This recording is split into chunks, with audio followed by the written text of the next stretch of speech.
I'm Cess, and guess what? Welcome to Storytelling for Tots. We're going to read super fun stories and find out amazing new things together. Are you ready? Meron akong kwento. Ano kaya ito? Meron akong kwento. Makinig at matuto. Meron akong kwento. Ano kaya ito? Makinig at matuto. Mahabang mahaba. Kwento ni Genaro R. Goho Cruz. Guhit ni Danny Bautista Madueño. Mahabang mahaba. Mahabang mahaba ang pangalan ko.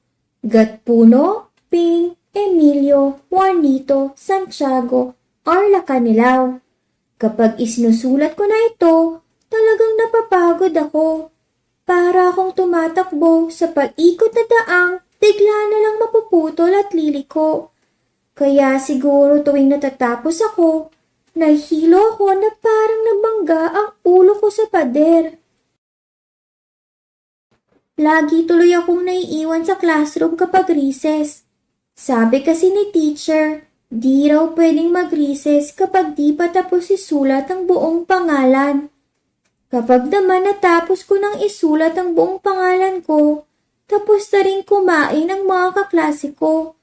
Naglalaro na sila. Ako, kumakain pa rin.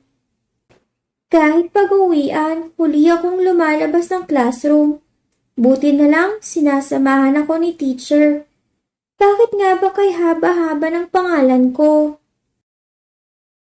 Kulang na kulang ang haba ng isang linya ng papel para maisulat ang buong pangalan ko.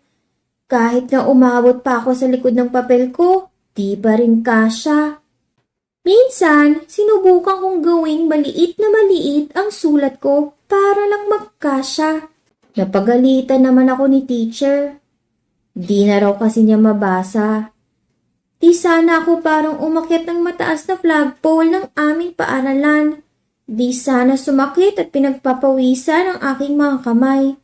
At di sana parang inilubog sa tubig ang aking papel. Sana may lapis na nagsusulat mag-isa. Ibubulong ko lang ang aking pangalan. Tapos, isusulat na ng magic lapis. Di sana sumasakit at pinagpapawisan ang aking mga kamay. At di sana parang inilubog sa tubig ang aking papel. Teacher, pwede po bang yung isang pangalan ko na lang ang isulat ko? Tanong ko kay teacher. Aba, Gatpuno, Ping, Emilio, Juanito, Santiago, Arla Canilaw. Yan ang tunay mong pangalan. Kaya ito ang dapat mong isulat. Ang EJ ay palayaw mo lamang. Sagot ni teacher. Aba, Gatpuno, Ping, Emilio, Juanito, Santiago, Arla Canilaw ang tunay mong pangalan, kaya ito ang dapat mong isulat. Ang EJ ay palayaw mo lamang. Sagot ni teacher. Sana talaga may lapis na nagsusulat mag-isa. Isang araw, may bagong laro ang dala si James, pulang kotse. Naku, ang ganda-ganda talaga ng kotse niya. Bagong-bago. Regalo sa kanya ng tatay niya. EJ, laro tayo ng kotse ko mamayang recess ha? Yaya sa akin ni James. Oo ba? Sabi ko naman, habang binibilisan sagutin yung ipinapagawa sa amin sa math. Eksaktong nagring ang bell pang recess. Nang ipinasa ko ang papel ko, maglalaro na kami ni James ng kotse. EJ, bakit palayaw mo lang ang isinulat mo rito sa papel mo? Sabi ni teacher nang makita ang papel ko. Kailangang isulat mo ang buong pangalan mo. Para akong tumatakbo sa paikot na daang bigla na lang mapuputol at liliko. Kinuha ko ang papel ko at sinimula ng mahaba kong pangalan. Nasa Emilio pa lang ako ay naririnig ko na ang tawanan ni na James at na iba kong kaklase. Pinaglalaruan na nila ang bago niyang kotse. Pagdating ko sa bahay, ipasusulat na naman ni nanay ang pangalan ko. Di ko tuloy malasahang mabuti ang kanyang inihandang merienda. At di ko rin mapanood ang paborito kong karton. O sige nga, EJ, isulat mo nga ang iyong buong pangalan nang walang kopyahan. Tingnan ko nga kung kabisado mo na. Aya sa akin ni nanay. Pero, aalalayan ni nanay ang aking kamay. Buti pa si ate, nagsusuklay na lang ng buhok ng manika niya. Hayaan mo, EJ, matututunan mo ring isulat ng maayos at mabilis ang iyong pangalan. Basta lagi ka lang magsasanay, ang sabi sa akin ni nanay. Nay, bakit ba kasi ang haba-haba ng pangalan ko? Lagi tuloy akong huli mag-recess. Lagi rin akong huli kong uwian. Yung pangalan ni na Jason, Paul, Christian, Michael, Joanne, Gladys, Bianca at Lara, isa lang. Kaya madaming tandaan at lalong madaling isulat. Yung iba naman, pangalan ng mga sikat na artista. Sharon, Robin, Angel at Judy Ann. Kung EJ na lang sanang pangalan ko, mas maikli pa sa kanilang lahat. Kahit nakapikit pa ako, kayang-kaya kong isulat. Wala akong preno sa pagsasalita. Aba, alam mo bang espesyal ang pangalan mo? Alam mo bang matagal namin pinag-isipan at pinagtalunan ng iyong tatay ang pangalan mo? Sabi ni nanay. Espesyal?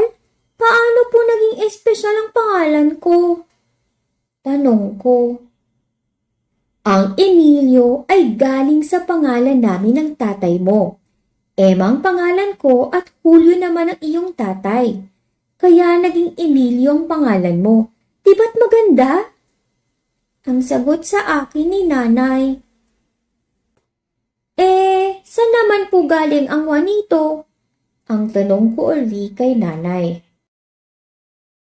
Aba, galing naman sa lolo mo ang Juanito. Paboritong anak ng iyong lolo Juan ang tatay mo. Noong bata pa ang tatay mo, Juanito ang tawag sa kanya. Ibig sabihin, maliit o batang Juan. Sagot ni nanay. Bakit po may Santiago pa sa aking pangalan? Galing naman ang Santiago sa aking tatay. Mahusay na kapitan ng aking tatay. Kaya nga ipinangalan sa kanya ang ating kalye. Kaya nakatira tayo ngayon sa Kalye Kapitan Tiago. At syempre, ang R ay galing sa Ruiz. Huwag mong kalilimutang isulat ito dahil ito ang apelyido ko noong dalaga ako. Sunod na sinabi ni nanay. Napakunot ang aking noo. Saan naman po galing yung gatpuno at ping? Napatawa si nanay.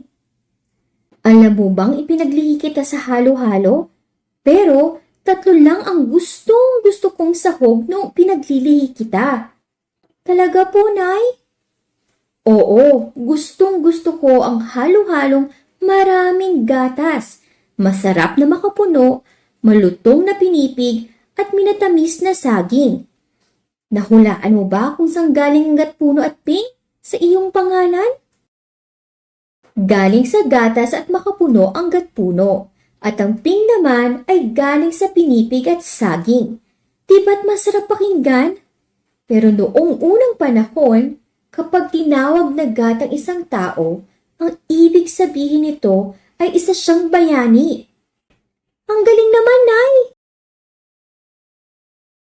Di lamang pala pangalan ni nanay at tatay at ng aking 2 lolo ang nasa aking mahabang pangalan, kundi pati ang matamis na pagmamahalan ni nanay at tatay.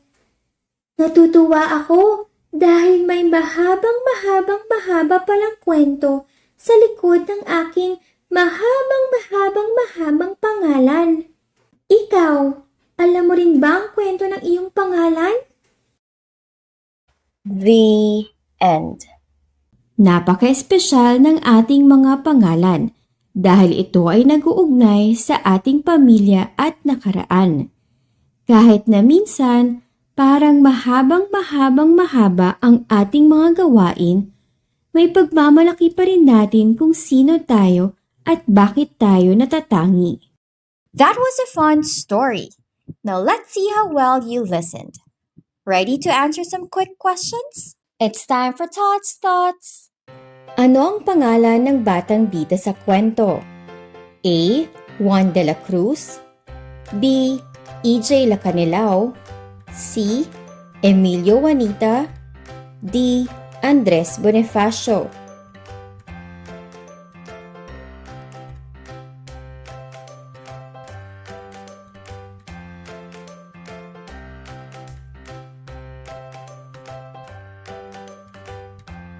Ano ang natatangi sa pangalan ni E.J.?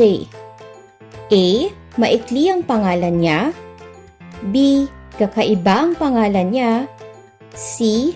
Nagbabago ang pangalan niya, D. Mahaba ang pangalan niya.